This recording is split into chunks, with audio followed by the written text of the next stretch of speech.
আমার বাবা একজন মুক্তিযোদ্ধা, উনি ২ নং সেক্টরে যুদ্ধ করেছিলেন। আমি মুক্তিযোদ্ধার সন্তান। কিন্তু আমি যতদূর জানি যে বাংলাদেশ সরকার যথেষ্ট সুযোগ সুবিধা আমার বাবাকে দিচ্ছে, আমার ফ্যামিলিকে দিচ্ছে। বাবা প্রতি মাসে ২০,০০০ টাকা ভাতা পাচ্ছে। এটাও একজন সরকারি চাকরিজীবীর বেতনের চাইতে কোনো অংশে কম না। সেইখানে আমার প্রয়োজন নেই তো যে আমি অন্য একজনের চাকরির সুযোগটা নষ্ট করার। আমি আমার বাবার বেতন থেকে আমি যতটুকু সুবিধা পাচ্ছি, আমি পড়াশোনা করতেছি। আমি পড়াশোনা করে আমি আমার মেধা দিয়ে বাকিটা যেতে চাই। আমার বাবা আমার জন্য করেছে, আমাকে করতে হবে আমার ছেলে সন্তানের জন্য। আমার ছেলে সন্তান আমার বাবার সুবিধা নিক বা আমি সুবিধা নেই, সেটা আমি চাচ্ছি না।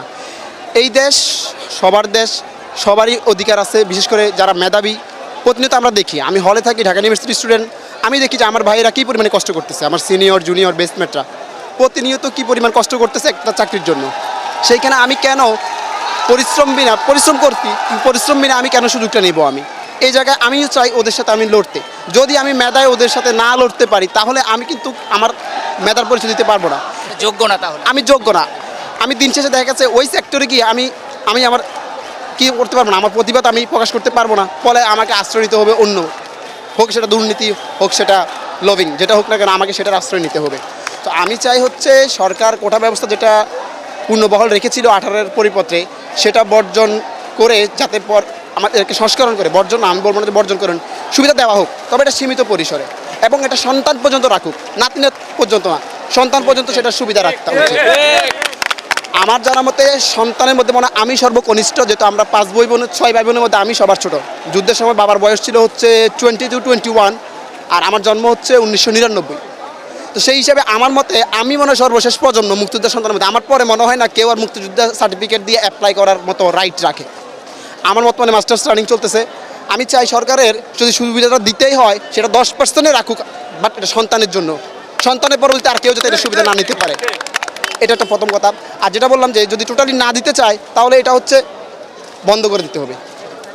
প্রতিবন্ধী কোটা, সকল প্রকার কোটাই বন্ধ করতে হবে।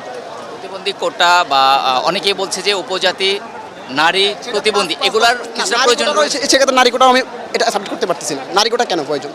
নারীরাও মেধা দিয়ে আসতে হবে আমাদের সাথে, নারীরাও মেধা দিয়ে আসতে হবে। কারণ দেশ চালাচ্ছে একজন প্রধানমন্ত্রী, তিনি একজন নারী।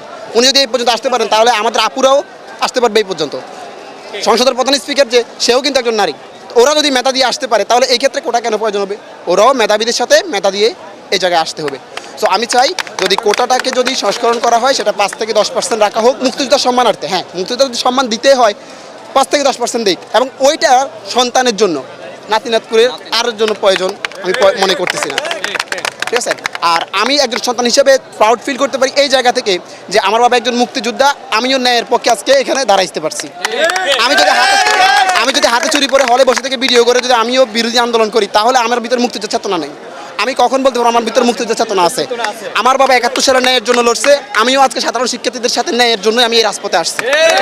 তো আমিও চাই সরকারের কাছে আকুল আবেদন, মাননীয় প্রধানমন্ত্রীর কাছে আকুল আবেদন, যেটা তারা বহাল রেখেছিল এটা যাতে হচ্ছে সংস্করণ করা হয়, সংস্করণ করে সেটা যাতে হচ্ছে 5 থেকে 10% নিয়ে আসা হয়, এবং এটাও সাথে উল্লেখ করে দেওয়া হয় সন্তান পর্যন্ত সেটা প্রযোজ্য। পিছিয়ে পড়া জনগোষ্ঠীদের জন্য অবশ্যই থাকে। পিছিয়ে পড়া সেক্ষেত্রে বললাম যে উপজাতি এবং হচ্ছে যারা হচ্ছে প্রতিবন্ধী কোটা, তাদের জন্য সুবিধা রাখার প্রয়োজন আছে। কারণ তারা সাধারণ শিক্ষার্থীদের মতো হয়তো কম্পিটিশন করে আসতে পারবে না। তাদেরকে সৃষ্টিকর্তা মেধা দিয়েছে, কিন্তু মেধাটা কাজে লাগাতে পারতেছে না, হয়তো তারা বিভিন্ন কারণে পিছিয়ে আছে। সেই ক্ষেত্রে তাদের জন্য কিছুটা সুযোগ সুবিধা দেওয়া, মানে প্রোগ্রেসিভ, কারণ প্রত্যেকটা কোটা যেটা সেটা গণপ্রজাতন্ত্রী প্রত্যেকটা দেশে কিন্তু কোটা সিস্টেম আছে। সেই ক্ষেত্রে কোটাটা এমন না যে 50 থেকেও বেশি, 50%-এর বেশি, যেখানে পায় আমাদের দেশে 56% কোটা, সেটা চাই না। কোটাটাকে নামিয়ে এনে সেটা 10% নিয়ে আসতে হবে। কোটা সংস্করণ চাচ্ছে, কোটা আমরা টোটালি বন্ধ চাচ্ছি না। আর মুক্তিযোদ্ধা কোটা আমরা আজ আমাদের আন্দোলন 18 সালের আন্দোলন বা এই আন্দোলন কোনোটার কিন্তু মূল উদ্দেশ্য ছিল না কোটা বন্ধ করা। নেত্রী সেটা বন্ধ করে দিয়েছে, হয়তো এটা আমাদের উপর রাগ করে। আমরা ওই সময় চাই না যেটা বন্ধ করা না, আপনি বন্ধ করার প্রয়োজন ছিল না, আপনি সংস্কার করে এটাকে 10% নিয়ে আসুন। 30% আপনি যদি, ঠিক আছে 30% দরকার নেই, 15% রাখতেন, আলহামদুলিল্লাহ আমরা খুশি ছিলাম। কিন্তু আপনি টোটালি বন্ধ করছেন। বন্ধে যেহেতু করছেন, সেটা আবার এখন যেহেতু চালু হয়েছে, এটাকে সংস্কার করে নিয়ে আসেন। তো আমরা চাই আমাদের এই আন্দোলনের মূল উদ্দেশ্য হচ্ছে কোটাটাকে সংস্কার করে সেটা সীমিত পরিসর করা হোক, আর এবং এই কোটাটা সর্বোচ্চ সন্তান পর্যন্তই থাকুক।